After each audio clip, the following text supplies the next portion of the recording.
You're probably wondering about my building. I had been searching ad after ad until it came up. It seemed perfect. The rent was in my range. I thought it had to be too good to be true. But I put in an application for it, and the next thing I knew, I got a tour of my new apartment and paid the rent and deposit in the same day. Well, Jesus number one. It's a comfy one-bedroom apartment with everything I ever wanted, including the utilities and the rent. Things seemed to be okay. That is, until every night I could hear it.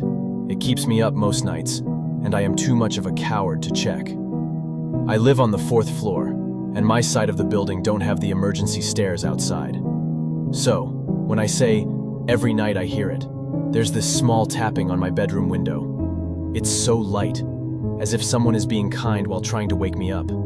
There are usually 3 taps, then it stops.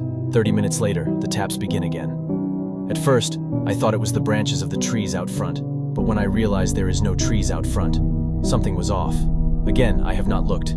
I have curtains closed all the time, and I am far too afraid to see what is on the other side of the glass. I am that little girl that hides under the bed and is far too afraid to find that monster. I've mentioned this tapping to the property owner, who just tells me it's the wind.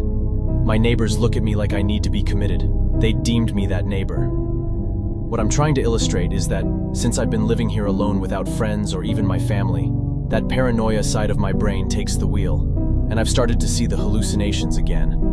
I'm sure it's stress. But all that aside, and the tapping, there are weird things that I've noticed. Unwritten rules of the apartment building. You'd think they'd advertise the building might be haunted, I swear.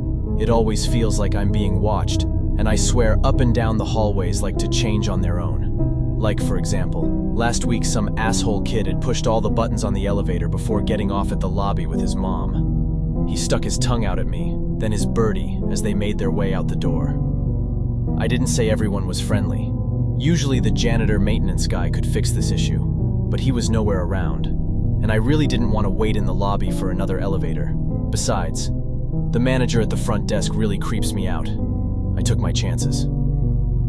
Okay, for those who don't know, the janitor maintenance guy, Robert, or Robbie, warns all new tenants to never ride the elevator up or down when all buttons are pushed. In his words exactly, it will transport you to the netherworld, and there is literally no way out other than being eaten by some time monster. I wasn't listening to the last part when he warned me. So, I shrugged, and stood in the middle of the elevator, and as per usual the doors opened at each floor. That is until it got to my floor.